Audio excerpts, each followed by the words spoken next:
Hi friends, ಎಲ್ರಿಗೂ ನಮಸ್ಕಾರ. Welcome to Yashu ಪಾಕಶಾಲೆ. ನಾನಿವತ್ತು ಬೆಂಡೆಕಾಯಲ್ಲಿ ಡ್ರೈ ಫ್ರೈ ಯಾವ ರೀತಿ ಮಾಡೋದು ಅಂತ ತೋರಿಸ್ತಾ ಇದ್ದೀನಿ. ತುಂಬ ಟೇಸ್ಟಿಯಾಗಿರುತ್ತೆ.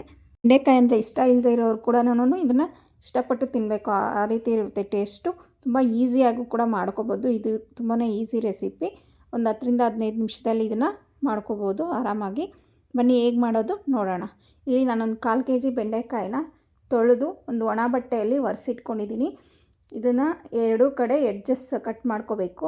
2 ಕಟ್ ಮಾಡಿಕೊಂಡು ಅದರ ಮಧ್ಯದಲ್ಲಿ ನಾವು ಇದನ್ನು ಕಟ್ ಮಾಡ್ಕೋಬೇಕು. ಪೂರ್ತಿ ಕಟ್ ಮಾಡಬಾರ್ದು, ಲೈಟಾಗಿ ಕಟ್ ಮಾಡಿ ನೋಡಿ, ಈ ಥರ ಕಟ್ ಮಾಡಿಕೊಂಡ್ರೆ ಸಾಕು. ಇದನ್ನೊಳಗಡೆ ನಾವು ಸ್ಟಫಿಂಗ್ ಮಾಡಬೇಕಲ್ವ, ಅದಕ್ಕೋಸ್ಕರ ಆ ರೀತಿ ಕಟ್ ಮಾಡ್ಕೋತಾ ಇದ್ದೀನಿ. ಎಲ್ಲನೂ ಇದೇ ರೀತಿ ಕಟ್ ಮಾಡಿ ನಾವು ಪಕ್ಕಕ್ಕೆ ಇಟ್ಕೊಳ್ಳೋಣ. ಈಗ ಒಂದು ಪ್ಲೇಟ್ ತೊಗೊಂಡಿದ್ದೀನಿ. ಅದಕ್ಕೆ ಇವಾಗ ಮಸಾಲ ರೆಡಿ ಮಾಡ್ಕೊಳ್ಳೋದು. ಸ್ಟಫಿಂಗ್ಗೆ ನಾವು ಏನೇನು ಹಾಕ್ತೀವಿ ಮಸಾಲ ರೆಡಿ ಮಾಡ್ಕೋಬೇಕು. ಇಲ್ಲೊಂದು ಟೇಬಲ್ ಸ್ಪೂನ್ ಆಗೋಷ್ಟು ಖಾರದ ಪುಡಿ, ಒಂದು ಅರ್ಧ ಟೇಬಲ್ ಸ್ಪೂನ್ ಆಗೋಷ್ಟು ಧನಿಯಾ ಪೌಡರು, ಒಂದು ಅರ್ಧ ಟೀ ಸ್ಪೂನ್ ಆಗೋಷ್ಟು ಗರಂ ಮಸಾಲ, ಒಂದು ಅರ್ಧ ಟೀ ಸ್ಪೂನ್ ಆಗೋಷ್ಟು ಪೆಪ್ಪರ್ ಪೌಡ್ರು, ಒಂದು ಅರ್ಧ ಟೀ ಸ್ಪೂನ್ ಆಗೋಷ್ಟು ಚಾಟ್ ಮಸಾಲ ತೊಗೋತಾ ಇದ್ದೀನಿ, ಒಂದು ಅರ್ಧ ಟೀ ಸ್ಪೂನ್ ಆಗೋಷ್ಟು ಪೆಪ್ಪರ್ ಪೌಡರು, ಒಂದು 1/4 ಟೀ ಸ್ಪೂನ್ ಆಗೋಷ್ಟು ಅರಶಿನ ಸೇರಿಸ್ತಾ ಇದ್ದೀನಿ ಇದಕ್ಕೆ. ಮತ್ತು ಇದಕ್ಕೆ ಒಂದು ಅರ್ಧ ಟೀ ಸ್ಪೂನ್ ಆಗೋಷ್ಟು ಇಲ್ಲಿ ಹುರಿದು ಪುಡಿ ಮಾಡಿ ಇಟ್ಕೊಂಡಿರೋಂಥ ಜೀರಿಗೆ ಪುಡಿನ ಸೇರಿಸ್ತಾ ಇದ್ದೀನಿ. ಮತ್ತು ರುಚಿಗೆ ತಕ್ಕಷ್ಟು ಎಷ್ಟು ಬೇಕೋ ಅಷ್ಟು ಉಪ್ಪು, ಅಂದರೆ ಒಂದು 1/4 ಟೀ ಸ್ಪೂನ್ ಆದರೆ ಸಾಕಾಗುತ್ತೆ. ಇದನ್ನೆಲ್ಲ ಚೆನ್ನಾಗಿ ನಾವು ಮಿಕ್ಸ್ ಮಾಡ್ಕೋಬೇಕು. ಮಿಕ್ಸ್ ಮಾಡ್ಕೊಂಡು ಇದಕ್ಕೆ ಒಂದು ಅರ್ಧ ಟೀ ಸ್ಪೂನ್ ಆಗೋಷ್ಟು ಆಯಿಲ್ ಸೇರಿಸಿ ಅದನ್ನು ಜೊತೆಗೆ ಹಾಕಿ ಮಿಕ್ಸ್ ಮಾಡ್ಕೋಬೇಕು.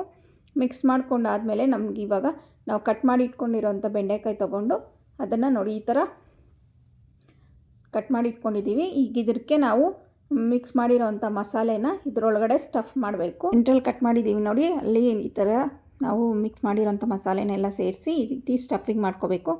ನಾವು ಎಲ್ಲ ಬೆಂಡೆಕಾಯಿನೂ ಇದೇ ರೀತಿ ಸ್ಟಫ್ ಮಾಡಿ ಇಟ್ಕೋಬೇಕು. ಸ್ಟಫ್ ಮಾಡಿ ಪಕ್ಕಕ್ಕೆ ಇಟ್ಕೊಂಡು ಈಗ ಇದಕ್ಕೆ ಒಂದು ಪ್ಯಾನಲ್ಲಿ ಎಣ್ಣೆ ಬಿಸಿ ಮಾಡೋಕ್ಕಿಟ್ಟಿದ್ದೀನಿ. ಎಣ್ಣೆ ಸ್ವಲ್ಪ ಬಿಸಿ ಆದಮೇಲೆ, ಅಂದರೆ ಒಂದು 2-3 ಟೇಬಲ್ ಸ್ಪೂನ್ ಎಣ್ಣೆ ತೊಗೊಂಡಿದ್ದೀನಿ, ಜಾಸ್ತಿ ಏನಿಲ್ಲ. ಅದು ಬಿಸಿ ಆದಮೇಲೆ ಈ ಥರ ನಾವು ಸ್ಟಫ್ ಮಾಡಿ ಇಟ್ಕೊಂಡಿರೋಂಥ ಬೆಂಡೆಕಾಯಿನ ಒಂದೊಂದನ್ನೇ ಸೇರಿಸ್ತಾ ಇದ್ದೀನಿ. ಎಲ್ಲ ಸೇರಿಸಿ ಇದನ್ನು 1-2 ನಿಮಿಷ ಹಾಗೆ ಬಿಡಬೇಕು. ಆಮೇಲೆ ಇದಕ್ಕೆ ನಾವು ಸ್ಟಫ್ ಮಾಡಿ ಉಳಿದಿರೋಂಥ ಮಸಾಲೆ ಇರುತ್ತಲ್ವ, ಅದನ್ನು ನಾವು ಸ್ಟಫ್ ಮಾಡಿ ಮಿಕ್ಕಾಗಿರೋದು ಬೆಂಡೆಕಾಯಿಗೆಲ್ಲ ಸ್ಟಫ್ ಮಾಡಿ ಮಿಕ್ಕಿರೋ ಮಸಾಲೆನ ಈ ರೀತಿ ಇದ್ರ ಮೇಲೆಲ್ಲ ಉದುರ್ಸ್ಕೋಬೇಕು.